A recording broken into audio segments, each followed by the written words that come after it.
Oh shit.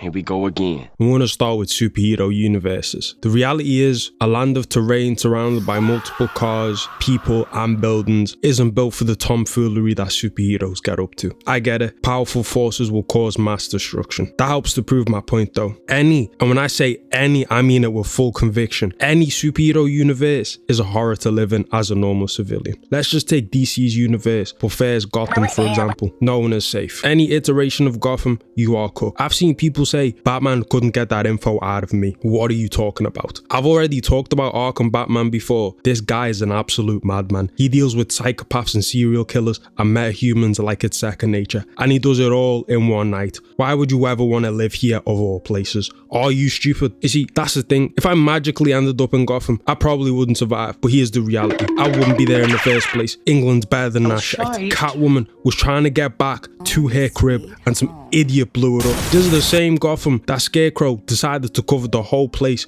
with fear toxin. The same Gotham that the street that Wayne's parents got killed is literally called Crime Alley. Like, are you crazy? Why would you ever want to live there? Then in the Batman 22 film, the Riddler decided, hey yo, I'm gonna flood the whole city. Let's just think real quick. Out of all the places in DC, out of all the places in the world, you would have to have a screw loose to live here. Metropolis has a Superman, and although in Metropolis, it has its moments, in the new movie especially, because of Lex causing the whole, what I'm talking about in the city, you'd be better off there. And in Man of Steel, I can't lie, I haven't seen destruction like that since Invincible, which I'll get to later. But I guess you're not safe for this aura farming Superman, But Central City has the Flash, and I've heard he's so good at crime that it's so much lower there. And I've heard that the Flash at one point chased someone because they stole a little girl's lollipop. Now that's a place I'd choose to live in. But nah, I'll pick the place where the Joker runs Gotham and where Batman's villains always break out of Arkham Asylum. Just lethally inject them. No, honestly, it's insane. Then another universe you could talk about, I guess, is The Boys universe.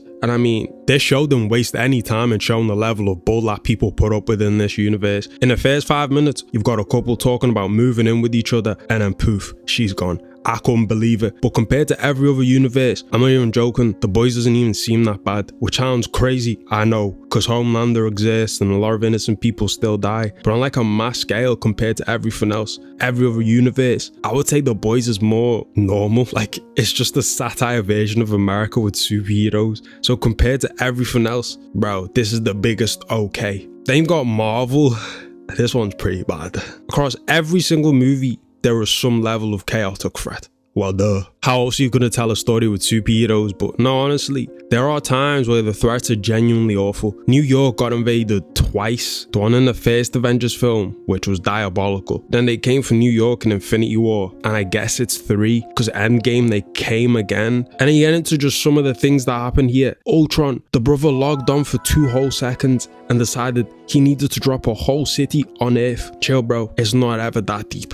And in the same movie, you get the Hulk and Tony fight, which was mad destructive. And then you get into the Thanos snap, and it's like, a lot of people have said this and I have to agree. Do you know what people disappearing for 5 years would do? That's insane to even think about. Would the world even recover from something that bad? Like people just magically appearing again, like half of the population. Like, it's already here in my head at the fact of thinking economically how bad it would have been for billions to just reappear 5 years later. But the worst of the worst is Invincible. I can't even lie to you. The probability of survival here is drastically decreased. I'm talking no one's safe. Omni-Man's level of destruction was so bad, he created the supervillain. But honestly, unless you're so irrelevant that you stay out the way for everything, then you should be good. Only in the Invincible universe could you have a 3-day war with 20 different variants of a hero, destroy every single major capital and country, and then an even worse, more powerful version of the same alien type decides to pull up. This is what Chicago looked like before Conquest pulled up. The worst thing about this universe is the fact that the Viltrumites could pull up at any moment to make normal civilian lives even worse. And it'd just be like another Tuesday or something, bro. You're chilling in your apartment? Nah. You're trying to get home on the train? Nah. You're chilling on the beach and you're a kid? Still not safe. And then the fact that the Flaxans kept pulling up over and over and over again, getting older and getting more powerful to raise havoc on Earth. Horrible universe. horrid. Survival is cooked here. For the next one, I have Stranger Things. Now, would I survive this horrible universe that is Stranger Things? Yes. Let me break it down. Let me tell you why. You mean to tell me all these little kids survived and I wouldn't? As in, all these little kids survived Stranger Things? One thing I gotta say though, why is it that these kids are always alone at nighttime?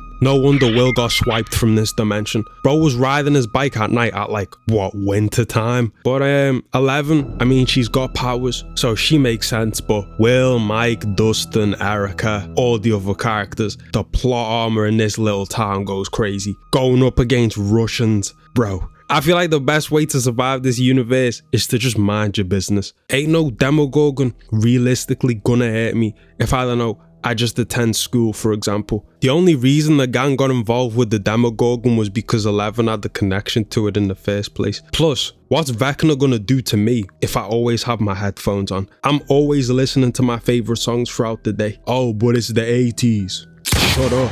If it's the 80s, you see them little Walkman thingies? I'ma keep one of them on me at all times. And for anyone that thinks that would only work if I know how to defeat Vecna, no, I listen to music, period. Then it's the fact that most of the group is in danger because they all decide to go after the threats of the universe together. Nancy is always investigating something. Steve is always up to bop something. It's like, bro, on paper, the threats are terrifying. Season 1 Demogorgon would probably kill me in a 1v1 confrontation. Heavy emphasis on the probably. Then the Mind Flayer, I mean, he loves making Will's life hell. I ain't Will, and I most definitely ain't Billy. And I mean this with no disrespect, not because they're nerds, but because I'm antisocial. I probably wouldn't be friends with 11 and all of them, you know what I mean? With that being said, you've got a town where people don't really know what's going on, and the threat seems to mainly target people around the Gale that no one really knows about. Most people are surviving Stranger Things, let's be honest. Especially in the earlier seasons, people go about their lives like nothing is wrong. Later seasons is where it starts to get a bit more difficult. I give it a survivability score of 6.5 out of 10.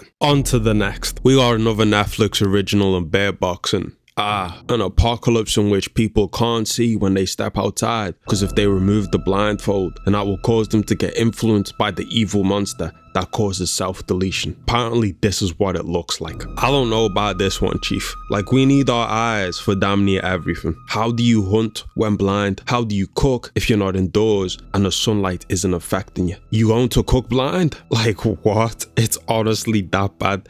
It's not even like A Quiet Place where if a death angel is in the area, you'll have a small chance at running away. No, the moment your eyes get exposed, the system just crashes, bro. I think the sheer thought that every time I have to step out to see the sun, I'd have to wear a blindfold would do it for me. I'd be crashing out like crazy. Like, we're not even going deep enough, bro. How do you go anywhere when you can't see? Walking, driving, like, bro, this is awful. And don't forget the kids. If you have kids, wrap it up, man. There's crazy people that don't die either, that try and get you to basically self-delete and force you to look. I know a perfect guy for this situation. Daredevil, Matt Murdock, this is all yours, but unbelievably cooked for the rest of us though. I give this a survivability score of -5 out of 10. You can't survive without your eyes, bro. September 30th, 1998.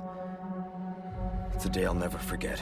To be placed in this universe, you're out of your depth, bro. You're in the wrong elo, buddy. You are not Leon. You are not Ada Wong. You aren't Claire or Jill. Some of the things I have seen when playing Resident Evil are just atrocious. Now forgive me, I am still grown into the franchise with playing RE2 Remake, RE3, Remake, RE4 Remake, and RE7, while excited for RE9. But Umbrella, what the fuck going on, bro? Annette, what the hell is your problem releasing that old virus? Let's genuinely deep the situations that Resident Evil protagonists get put in. A rookie cop gets placed in a police department with zombies. Very brave guy, by the way. And it's like bro just has to survive type shit on his first day. There isn't no big goal or mission, I should say, compared to RE4, where he has to save the president's daughter. It's just in that journey of trying to survive the outbreak, he meets Ada, hey, and he meets Claire too, hey. Meets Claire first actually, what am I talking about? And the truth about Annette and Umbrella gets revealed to him. You know, G-Virus and all of that. You've played the game, you've seen what Mr. X can do. You've seen how there's not much space in the RPD, in them corridors, in them corners, yet there's zombies and lickers on them corners. And don't forget William too. So survival doesn't exist, I'ma be real. At least if we place ourselves in Leon's story, in which damn near everyone wouldn't survive. That doesn't look into the fact that the T-virus spread through water pretty much like The Last of Us, I'm pretty sure. So you're probably already done for before you even know. Is survival possible? Yeah, but very tough. Then in RE3, you wouldn't survive, because in Jill's story, Nemesis is more powerful than Mr. X, and he follows you throughout most of the story. The only way you'd survive this universe, in my opinion, is if you live nowhere near where the viruses operate. And that's in any Resident Evil game. Why would you pull up to the bakehouse? What sane human being would do that? RE4, bro, that's a job only Leon could carry out. I hate to say I wouldn't survive this universe. I give this a survivability score of 2 out of 10. Now for the final one, okay, let me think of reasons as to why Jigsaw would want you to partake in his crazy little challenges. Well, maybe you've done some evil stuff, but me, I'm a good guy. I wouldn't have a reason to be locked in a room with a timer and a death trap, because honestly, the hell is wrong with this guy? Does cheating seriously warrant all that BS? This guy thinks he's God or something, judging people and giving them a second chance at life. Apart from that, if Jigsaw decides he wants you, then he's got you. That's the thing, his little games put you in a position where he gets you to delete save file yourself in a sick, twisted way of like, I give you a chance to redeem yourself. Keep that Google search history clean and you might be safe. Or maybe just don't get a parking ticket. I'm not the dumbest individual in the world. I'm also not the smartest in the world. I think I'm fair in saying that most of us would succumb to Jigsaw's little tricks. Like Amanda, for example. Yes, she followed instructions, but to act that fast when there's a literal death trap with a timer on your head, I wouldn't be able to remain calm and follow instructions. Like she had to kill a man to get the key to unlock the trap too. You've got to understand what type of crazy man, what type of brain we're dealing with here. The sheer dedication of Jigsaw in Saw 1. This man pretended to be dead for practically the whole movie just to have a front row view of the game he orchestrated. He did all that because he wanted people to suffer. The man was playing chess, and you want me to sit here and think that I have a chance against him? Oh nah, bro. Moral of the story, bro, if you want to survive this universe, just be an average person. You don't even have to be a good person. Just don't do evil stuff, bro. I give Surviving Jigsaw a survivability score of 4.5 out of 10. There's definitely more that needs to get covered, but that's all, folks. Neymar the GOAT, bro.